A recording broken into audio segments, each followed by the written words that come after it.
Magandang umaga mga kapatid, muli tayo mag-aral ng banal na salita at sa pagkakataong ito, nandito na po tayo sa chapter 4 ng Gospel of John. Ito po ay Gospel of Jesus Christ according to John at nandito na po tayo sa chapter 4 at ganito po ang ating mababasa. Now Jesus learned that the Pharisees had heard that he was gaining and baptizing more disciples than John, although in fact it was not Jesus who baptized, but his disciple. So he left Judea and went back once more to Galilee. So puntusan po natin ito, no?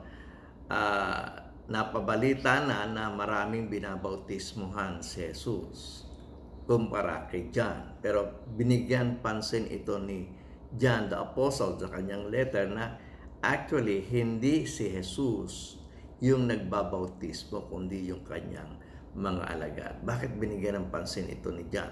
Sapagkat yung pagbabautismo sa tubig, hindi ito tungkulin ng ating Panginoong Kristo.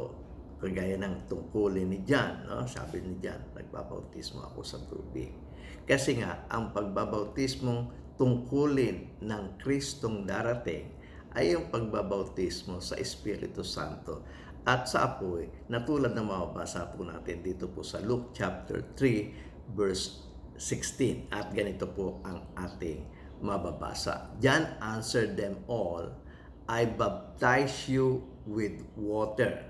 Tulad rin nating mga preacher, no, tayo po ay nagbabaptize sa water. Pero ang sabi niya ay ganito, but one who is more powerful than I will come, the straps of whose sandals I am not worthy to untie. He will baptize you with Holy Spirit and fire. Sabi ni John the Baptist, I baptize you with water. Yung darating sa hulihan ko, He will baptize you with the Holy Spirit and fire. At ito ay matagal na nating naipaliwanag yung ano ibig sabihin ng baptism of the Holy Spirit at baptism of fire. At dito yung gagawin ng Kristong darating. So, sulyapan natin yung illustration. Sandali, ito po yung illustration tungkol doon sa gagawin ng Kristo kanyang pagdating. Mabaptize siya sa Holy Spirit at magbabaptize rin siya sa sa fire. At yung baptism sa Holy Spirit, ito yung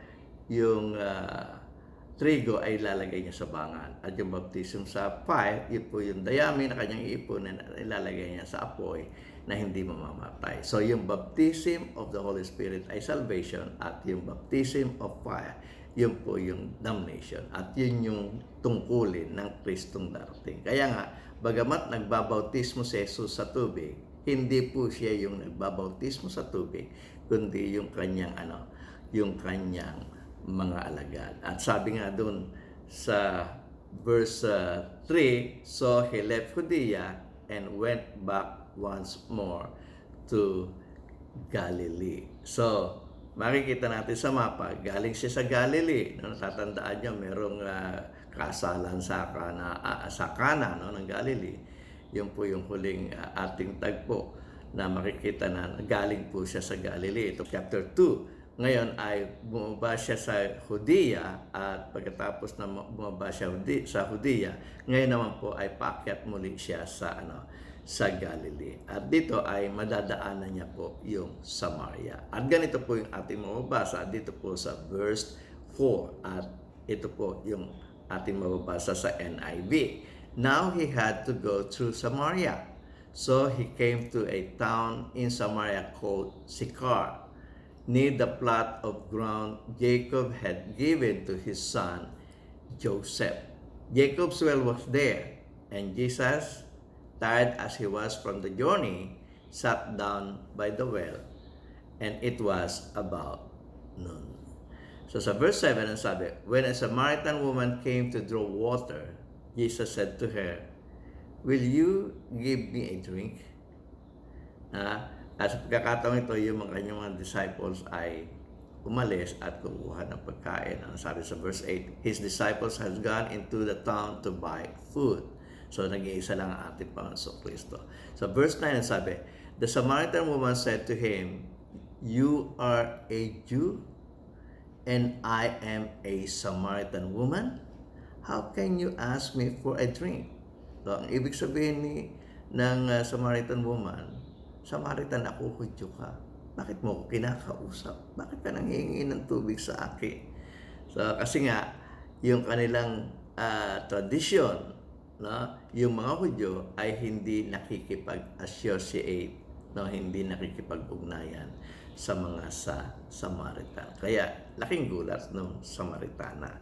So, sa verse 10, ang sabi po ay, ganito, Jesus answered her, "If you knew the gift of God, and who it is that asks you for a drink, you would have asked him, and he will have given you living water." So, kung alam mo lang yung gift of God at alam mo kung sino itong nakikipag-usap sa iyo, hihingan mo siya ng living water.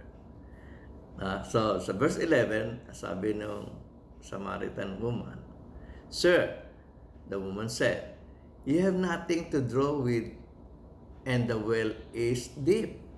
So sabi niya, wala ka naman pansalok at malalim yung tubig. Saan ka kukuha nito? Saan ka kukuha nitong ipinapangako mo sa akin? Sabi, "Where can you get this living water?"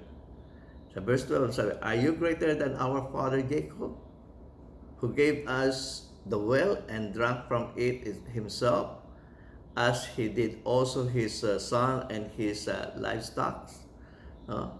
Mas dakila ka ba sa aming amang si Jacob na siya ang gumawa nitong well na pinagsasalukan namin ng tubig, no? Na kanyang buong pamilya at siya at ang kanyang mga hayop ay dito umiinom. Sabi doon sa 13 ay ganito, Jesus answered, "Everyone who drink this water will be thirsty again." So tinutukoy niya yung tubig na makukuha doon sa well. Sabi niya, kapag ito ang ininom mo, mauuhaw ka uli. But whoever drinks the water I give them will never thirst. So, hindi ka mauuhaw yung tubig na ibibigay ko sa kanila. Indeed, the water I give them will become in them a spring of water welling up to eternal life. So sabi niya, sa katotohanan, yung tubig na ibibigay ko sa kanila magiging isang balon ng tubig na magdadala sa kanila sa buhay na walang hanggan. So ito ay masyadong mahiwaga. Ang sabi nung woman sa kanya dito sa verse 15 ay ganito, the woman said to him, "Sir, give me this water so that I won't get thirsty and have to keep coming here to draw water." So 16, ang sabi ng ating Panginoon Kristo ay ganito. He told her, "Go call your husband and come back." "I have no husband," she replied. Jesus said to her, "You are right when you say you have no husband." The verse 18, ang sabi, "The fact is, you have had 5 husbands, and the man you now have is not your husband. What you have just said is quite true." So, nagulat yung Samaritan, no? Bakit alam nito yung kanyang nakaraan? Bakit alam nito yung kanyang buhay? No? Kaya nga sabi niya doon sa 19, "Sir," the woman said, "I can see that you are a prophet." Bakit niya nasabi yun? Kasi nalalaman niya. Ngayon lang sila nagkakita o nag-meet. Ngayon lang niya na-meet si Jesus at si Jesus ngayon lang na-meet yung Samaritan woman. Pero kilala ni Jesus yung pagkatao ng Samaritan woman at alam niya yung kanyang nakaraan. Alam niya rin yung kanyang kasalukuyan. Kaya ang sabi ng Samaritan woman, siguro propeta ka. At doon nga siya nag-raise ng issue dito sa verse 20. Ang sabi po ng banal na kasulatan ay ganito. So babasahin ko muna yung 19 at susunod natin yung 20. At ganito po ang ating mababasa. Sir, the woman said, I can see that you are a prophet. Our ancestors worship on this mountain. But you Jews claim that the place where we must worship is in Jerusalem. No, sabi ng Samaritan woman, kasi ito yung kanilang pinamulatan na, sabi ng Samaritan woman, yung aming mga ninuno dito na nag-worship sa mountain ito. Kung sana andito rin yung Jacob's Well, no? Kayo naman mga Hudyo, ini-insist ninyo, kiniklaim ninyo na ang dapat na place of worship ay yung doon sa Jerusalem. So yun yung issue ni-raise ng Samaritan woman sa ating Panginoon Kristo. So tinatanong niya, saan ba talaga ang tunay na worship? No, yung lugar na pag-worshipan. So ang sabi ng ating Panginoon Kristo ay ganito sa 21, ang sabi, Woman, Jesus replied, Believe me, a time is coming when you will worship the Father neither on this mountain nor in Jerusalem. So sinasabi ng ating Panginoon Kristo rito, yung place of worship magiging irrelevant na, magiging insignificant na, no, sapagkat hindi ito yung tunay na na gusto ng Diyos kapag tayo ay sumasamba. Na hindi siya tumitingin doon sa place. Ang tinitingnan niya yung puso ng taong sasamba. Na kaya nga doon sa verse 22, ang sabi, You Samaritan woman worship what you do not know. We worship what we know. For salvation is from the Jews. 23, ang sabi, Yet a time is coming and has now come. Now the time is coming at ngayon na nga, sabi niya, when the true worshipers, na kung tunay kang mananamba, will worship the Father in spirit and in truth. So, dito nagiging insignificant yung place sapagkat ang tinitingnan ng Diyos na worshiper, yung sasambahin siya sa espiritu at sasabahin siya sa sa katotohanan. Sabi niya, Yet the time is coming and has now come when the true worshipers will worship the Father in spirit and in truth. For they are the kind of worshipers the Father seeks. Verse 24 ang sabi, God is spirit, and His worshipers must worship in the spirit and in truth. So makikita natin sa pagpapaliwanag na ito ng ating Panginoon Kristo, wag na natin pag-usapan kung diyan nga dapat sambahin o dito sa Jerusalem dapat sambahin ang ating Ama. Sapagkat hindi ito yung gusto ng Diyos. Ang gusto ng Diyos na hindi niya tinitingnan kung saan lugar, kundi ang tinitingnan niya kung ang mga worshiper ay sinasamba nga niya siya sa espiritu, no? O at sa sa katotohanan. Yun yung gustong ipaliwanag ng ating Panginoon Kristo. Huwag na natin pagtalunan ng lugar. Ang isipin natin yung kagustuhan ng Ama kung tayo ay sasamba. We must worship the Father in spirit and in truth. Sa pananambahan, at alam niya ng mga Samaritan, alam rin niya ng mga Hudyo, no? At ito nga yung kina-question ng mga Samaritan, bakit pupunta pa sa templo? No? Kasi nga, sa pananambahan, meron 3 requirements. No? Kinakailangan mo ng temple. No? Kailangan pumunta ka sa templo. No? Kapag ikaw sasamba, kailangan mo rin ng priest. No? At kailangan mo rin yung sacrifice. So, kung meron kang dalang sacrifice, dadali mo sa priest. At yung priest naman, doon sa templo, ay gagawin yung kanyang tungkulin upang ito ialay sa Panginoon. At pagkatapos ialay ito ng priest sa Panginoon, ay i-declare ka na wala kang kasalanan. Wala na, pagbayaran na yung kasalanan mo. So, kinakailangan yung temple, priest, and sacrifice. At ganun ang nangyari doon sa time pass, doon sa Jerusalem, no na kung saan ay nagkaroon po doon ng physical temple. No, at itong physical temple na ito ay gawa, no, ito ay kinopya doon sa tabernakulo na ipinagawa ng Diyos kay Moses. So, kung ano yung tabernakulo, kaya lang yung tabernakulo pa lipat-lipat, no? Yung physical temple, siyempre, fixed na yun sa isang lugar, sa Jerusalem, pero pareho rin po yun ng tabernacle na ginawa na kinopya naman ni Moses dun sa sangkalangitan. So, sa kanilang pagsamba, kinakailangan nilang pumunta sa temple. At yun nga yung ina-argue nung Samaritan woman. Sabi nyo, doon kayo sa Jerusalem dapat sumamba.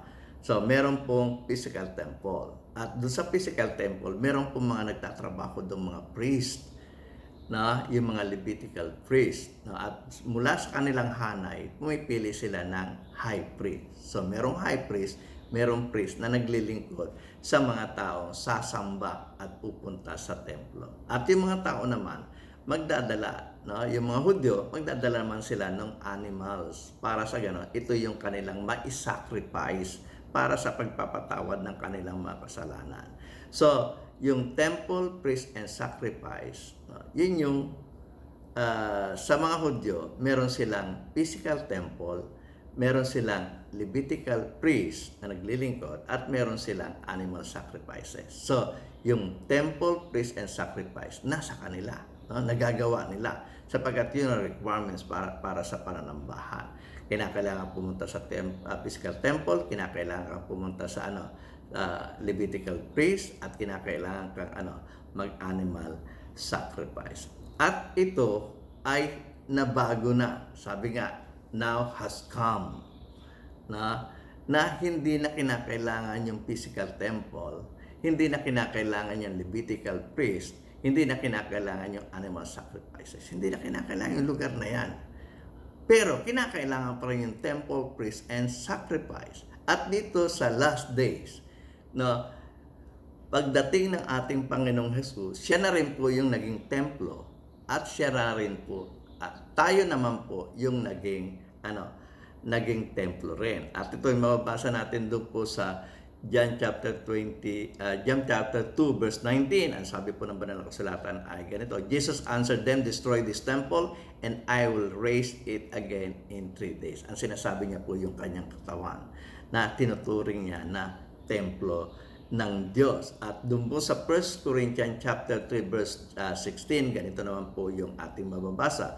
Don't you know that you yourselves are God's temple and that God's Spirit dwells in your midst. So makikita natin, dito po sa illustration ating makikita, si Jesus po yung templo at tayo rin po yung templo ng Diyos dito po sa last days.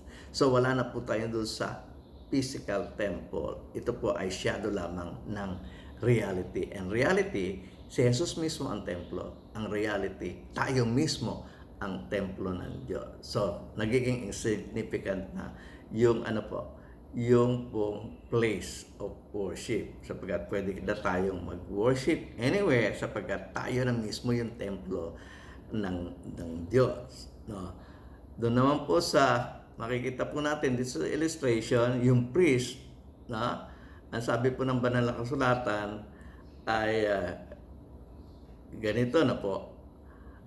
Doon po sa Hebrews chapter 7 verse 26, ang mababasa po natin ay ganito. Such a high priest, ang tinutukoy po ang ating Panginoong Kristo, such a high priest truly meets our need, one who is holy, blameless, pure, set apart from sinners, exalted above the heavens. Kaya nga doon sa chapter 8 verse 1, we have such a high priest. So makikita natin, ang tinutukoy ditong high priest ay ang ating Panginoong Kristo. At tayo ay bilang lingkod ng Panginoon tayo naman po yung royal priesthood. So hindi na natin kinakailangan yung mga Levitical priests sapagkat tayo mismo ang priesthood na mababasa natin dito sa 1 Peter chapter 2 verse 9. Ang sabi po ng banal na kasulatan ay ganito, "But you are a chosen people, a royal priesthood, a holy nation, God's special possession, that you may declare the praises of Him who called you out of darkness into His wonderful light. Once you were not a people, but now you are the people of God. Once you have not received mercy, but now you have received mercy." So makikita natin dito po sa talatang ating binasa, si Jesus po yung high priest at tayo po yung priest. So, makikita natin po sa illustration, yung Levitical priest, hindi na po yun. Bagamat, kailangan pa rin natin ng priest. At yung priest na maglilingkod ay si Jesus ang ating high priest at tayo rin ang mga priest. So, doon naman po, sa mga sacrifices, ang sabi po ng banal na kasulatan ay ganito. Ephesians chapter 5 verse 2, ganito po ang ating mabasa sa NIV. "And walk in the way of life, just as Christ loved us and gave Himself up for us as a fragrant offering and sacrifice to God." So, dito po sa last day, sino po ang sacrifice? Ang ating Panginoong Kristo. At hindi lang ang ating Panginoong Kristo ang sacrifice, dahil doon po sa Romans chapter 12 verse 1, ang sabi po ng banal na kasulatan ay ganito. "Therefore, I urge you, brothers and sisters, in view of God's mercy, to offer your bodies as a living sacrifice, holy and pleasing to God. This is your true and proper worship." So muli natin puntahan yung pong ating illustration. Ang makikita po natin dito, yung pong physical temple na yung pong Levitical priest, yung pong animal sacrifices, hindi na po kailangan yun sapagkat yun po yung shadow. Pero kinakailangan pa rin natin yung temple, priest, and sacrifice. Pupunta tayo doon sa reality. Pupunta po tayo doon po sa truth. At ito po yung truth. Ito po yung reality. Wala na po tayo sa shadow, na andito po tayo sa reality. Yung temple, priest, and sacrifice, hindi po nawala. Napalitan from shadow to reality. Kaya nga yung temple, si Jesus at tayo, yung pong priest, si Jesus po ang high priest at tayo po ang priest. At yung sacrifice, si Jesus po ang unang nagbigay ng sakripisyo, binigay niya kanyang buhay para sa ating mga kasalanan. At tayo rin po yung sacrifice, na tayo po ay yung living sacrifice. Na ito po yung katampatan natin pagsamba sa Diyos. Kaya nga sinasabi ng ating Panginoong Kristo, hindi na kailangan, insignificance na yung place, no? Hindi na kailangan kayong mag-worship dito po sa mountain o sa Jerusalem. Ang inahanap ng Diyos ay yung pagsamba sa espiritu at sa reality, sa espiritu at sa katotohanan. Kaya nga, makikita natin sa illustration, hindi na po tayo doon sa shadow. Dito na po tayo sa reality. Hindi na po tayo doon pupunta doon sa mga bagay na yon, physical temple, Levitical priesthood, animal sacrifices. Wala na po tayo doon sa bagay na yon, sapagkat nandito na po tayo sa tunay na temple, sa tunay na priest, sa tunay na na sacrifice. At dito masasamba na natin ang ating Panginoong Kristo doon po sa espiritu, yung ating espiritu, at sa realidad at sa katotohanan. Yun po yung tinutukoy doon. No? So, nung sinabi ng ating Panginoong Kristo, darating ang araw at ngayon nga nasasambahin ng tao natin na ang Diyos sa Espiritu at sa realidad, sa Espiritu at sa katotohanan. Aalis na tayo dun sa shadow at tayo ay pupunta na sa reality. At ganito ang ating mabasa, itutuloy na natin magbasa dito sa verse 25. Ang sabi, "Now, woman said, I know that Messiah called Christ is coming. When He comes, He will explain everything to us." Sabi nung Samaritan woman. Sapagkat nagpapaliwanag ang ating Panginoon Kristo dito tungkol sa pagsamba, kaya nga sabi ng woman, alam naman namin darating ang Misaya at yung Misayang ito ang magpapaliwanag sa amin ng lahat ng mga bagay. At sinagot siya ng ating Panginoon Kristo sa verse 26, ang sabi, "Then Jesus declared, I, the one speaking to you, I am He." So, tinutukoy na ating Panginoon Kristo, yung inaantay niyong Misaya, ako na nga. So, diyan po magtatapos yung ating pag-aaral at sana po naintindihan po natin itong pinag-aaralan natin dito po sa John chapter 4 at ito po yung part 1 na kung saan yung kanyang conversation dito sa Samaritan woman na napag-ahalata ng Samaritan woman na siya yung isa siyang propeta.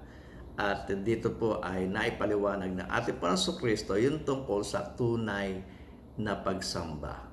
At ang tunay na pagsamba na hinahantay ng Diyos, no? Na gusto ng Diyos na gawin sa Kanya ay yung sambahin siya sa Espiritu at sa katotohanan. Muli, ako po si Nehemia Sayuhay at ako'y labis na nagpapasalamat sa inyo sa patuloy niyong pagtatangkilik ng aking channel. At kung kayo bago po sa channel na ito, sana po ay mag-subscribe kayo na i-ring nyo na rin po yung bell. At i-like nyo na rin po at i-share nyo na rin po ito sa inyong mga kaibigan. At kung meron po kayong komento, mag-comment lang po kayo doon sa baba, no, sa comment section ng gusto nyong i-komento o gusto nyong i-request na subject na ating pong itatalakay. At pwede rin po kayong magbigay ng mga question. Ano po. So, sana po ay tangkilikin niyo rin po at panoorin ito po mga video nasa inyong harapan. At kung gusto niyo mag-subscribe dito po sa bilog na nasa gitna, mag-subscribe po kayo. Maraming salamat po sa inyong pakikinig.